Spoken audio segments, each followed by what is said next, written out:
Hello students, MA previous political science class में आप सभी का स्वागत है।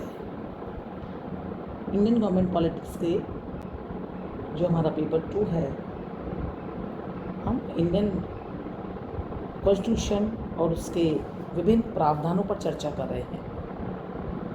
आज की क्लास में हम फंडामेंटल राइट्स यानी कि मौलिक अधिकारों पर चर्चा करेंगे।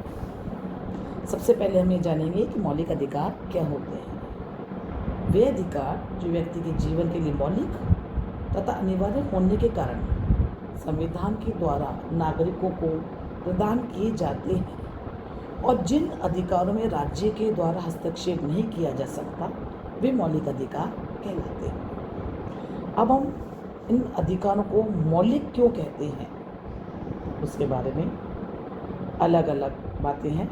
सर्वप्रथम, व्यक्ति के पूर्ण मानसिक और नैतिक विकास के लिए अधिकार बहुत आवश्यक है। इसके अभाव में उसके व्यक्तित्व का विकास रुक जाता है। इसलिए डेमोक्रेटिक सेटअप में प्रत्येक नागरिक को बिना किसी भेदभाव के मौलिक अधिकार प्रदान किए जाते हैं। ये तो गई इसमें पहली। दूसरी बात, किसी भी देश की मौलिक विधि जिसे हम संविधान कहते हैं, उसमें किसी भी प्रकार से संशोधन प्रक्रिया के अलावा किसी और प्रकार से परिवर्तन नहीं किया जा सकता। और मौलिक अधिकारों की मुख्य विशेषता ही यह है कि वे राज्य द्वारा पारित सभी विधियों से ऊपर हैं। अर्थात मौलिक अधिकारों में परिवर्तन साधारण स्थिति में नहीं किया जा सकता, इसलिए भी मौलिक है। तीसरी बात, मौलिक अधिकार साधारणतया अनुल्लंघनीय अर्थात व्यवस्थापिका, कार्यपालिका या बहुमत दल के द्वारा उनका अतिक्रमण नहीं किया जा सकता, इसलिए भी फंडामेंटल है।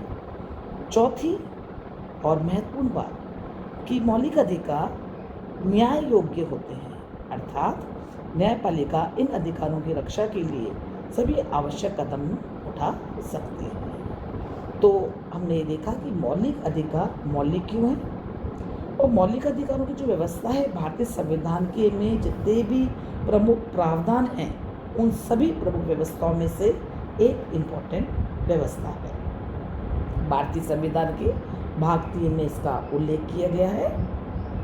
और मौलिक अधिकारों के संबंध में हमने जो प्रेरणा ली है या जिस प्रावधान को हमने अंगीकार किया है, वह हमने संयुक्त राज्य अमेरिका और अन्य देशों के आधुनिक संविधानों से हमने इसके बारे में विचार लिए हैं। लेकिन भारतीय संविधान का जो ये अधिकार पत्र है, ये अधिकार पत्र दूसरे देशों के संविधानों के अधिकार पत्र से बिल्कुल अलग है। वो कैसे? सबसे पहली बात कि भारत में मौलिक अधिकारों की विशेषता में जो पहली विशेषता हमारे सामने आती है सेवन फीचर्स के रूप में इंडियन बिल ऑफ राइट्स की, वो पहली है कि most comprehensive bill of rights है, यानी कि पूरी दुनिया में सर्वाधिक विस्तृत अधिकार पत्र है संविधान के भाग 3, जिसमें मौलिक अधिकारों का विवेचन किया गया है। विश्व के किसी भी अन्य देश के संविधान में इतने विस्तृत रूप में मौलिक अधिकारों की व्यवस्था नहीं की गई है। भारतीय संविधान में हम देखें तो टोटल 23 अनुच्छेद यानी कि 12 से 30 और 32 से 35 मौलिक अधिकारों से संबंधित हैं। और अब तक जितने भी अमेंडमेंट्स हुए हैं, इससे इसके आकार में और वृद्धि हो गई है। और भारतीय संविधान में ये अधिकार पत्र इतना व्यापक क्यों है, इतना बड़ा क्यों है, तो इसका कारण यह भी रहा है कि प्रत्येक अधिकार के साथ साथ संविधान में ही इनके प्रतिबंधों यानी कि रिस्ट्रिक्शंस पर चर्चा की गई है।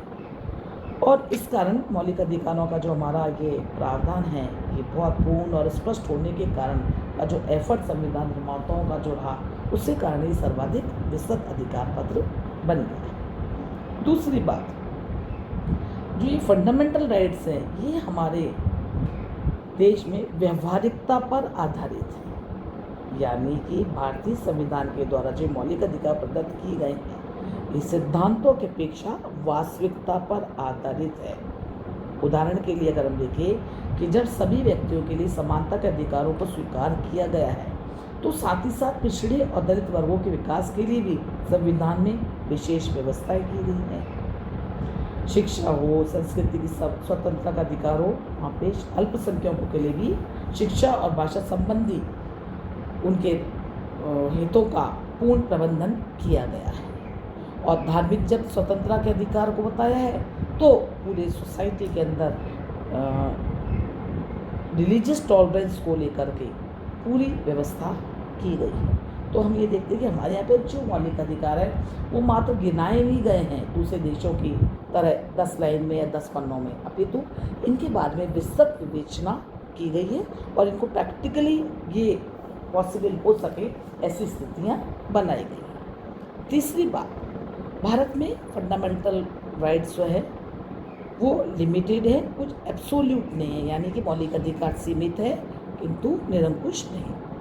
यानी कि भारतीय संविधान के द्वारा जो मौलिक अधिकार प्रदान किए गए हैं वो असीमित नहीं हैं, यानी कि संविधान के द्वारा ही उन पर रिस्ट्रिक्शंस भी लगा दिए गए हैं। यही एक बहुत बड़ा अंतर है जो भारतीय संविधान और अमेरिकी संविधान में हमको दिखाई देता है, क्योंकि हमने ये जो प्रावधान है अमेरिकी संविधान से प्रभावित होकर के लिया है कि अमेरिका के कॉन्स्टिट्यूशन में मौलिक अधिकारों पर कोई प्रतिबंध नहीं लगाए गए हैं। लेकिन भारतीय संविधान में हम अगर जब इस स्थिति को देखते हैं कि भारतीय संविधान के द्वारा जो भी प्रत्यक्ष रूप से किया गया है वह अमेरिकी संविधान ने अप्रत्यक्ष रूप से किया है। यानी कि जहां हमने सर्वोच्च न्यायालय को मौलिक अधिकारों का संरक्षक बनाया है, वहाँ पे पुलिस फोर्स के आधार पर उन्होंने मौलिक अधिकारों पर प्रतिबंध लगाए हैं। तो हमारे यहाँ पे हमने देखा कि हमारे भी मौलिक अधिकार सीमित है, निरंकुश नहीं है, इनकी स्थिति हैं, रिस्ट्रिक्शंस लगा दिए गए हैं, सीमाएं बता दी गई है और सर्वोच्च न्यायालय इनके रक्षा के प्रहरी के रूप में इसमें कार्य करता है। चौथी बात, भारतीय संविधान में मौलिक अधिकारों की रक्षा की भी व्यवस्था की गई है। यानी कि भारतीय संविधान में जो भी मौलिक अधिकार बताए गए हैं वो मात्र कागजी प्रतिज्ञाएं नहीं है, यानी कि दिखाने के लिए ही हमने फंडामेंटल राइट से प्रावधान को नहीं रखा है, अपितु इन सबको वैधानिक अधिकार बनाया है और न्यायालयों को ये आज्ञा दी है कि वे देखें कि नागरिकों के मौलिक अधिकारों का हनन न हो पाए। संविधान के अनुच्छेद 32 में व्यवस्था की गई है कि नागरिक अपने अधिकारों की रक्षा के लिए सर्वोच्च न्यायालय या उच्च न्यायालयों की शरण ले सकते हैं और न्यायपालिका, व्यवस्थापिका और कार्यपालिका द्वारा बनाए गए ऐसे सभी कानूनों को अवैधानिक घोषित कर सकता है जो मौलिक अधिकारों को प्रतिबंधित करते हों। तो हम ये देखते हैं कि संविधान के द्वारा इन अधिकारों की रक्षा के लिए जिस प्रकार के उपचारों की व्यवस्था की गई है वह विश्व में बहुत अनूठी और प्रभावशाली व्यवस्था है।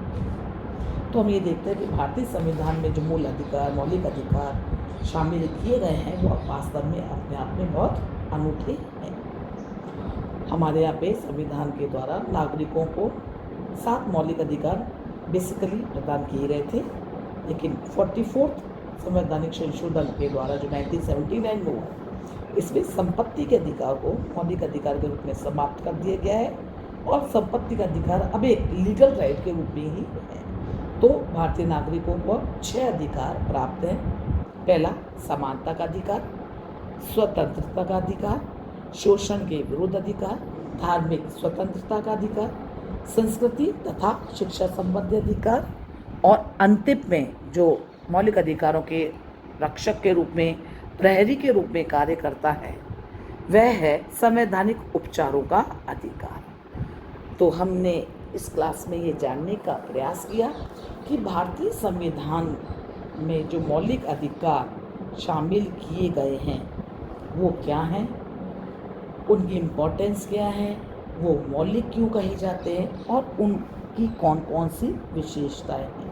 क्योंकि हम हमेशा जानते हैं कि स्टेट और व्यक्ति के बीच की जो आपसी रिलेशंस है वो कॉम्प्लेक्स है और वर्तमान में जो प्रजातंत्रीय व्यवस्था है इसमें तो इस प्रॉब्लम ने विशेष महत्व भी प्राप्त कर लिया है, क्योंकि जहाँ एक और हमको शांति तथा व्यवस्था बनाए रखने के लिए नागरिकों के जीवन पर राज्य का नियंत्रण आवश्यक है, तो दूसरी ओर ये भी आवश्यक है कि हम राज्य की शक्तियों पर भी कुछ सीमाएं लगाएं ताकि वो मनमाने तरीके से आचरण ना करे और व्यक्तियों के अधिकारों और उसकी स्वतंत्रता को बाधित करने का प्रयास न करें। इस संबंध में भारतीय संविधान के द्वारा मौलिक अधिकार जैसी व्यवस्थाएं की गई हैं जो राज्य की शक्ति पर प्रतिबंध लगाने का एक श्रेष्ठ उपाय दृष्टिगोचर होती है।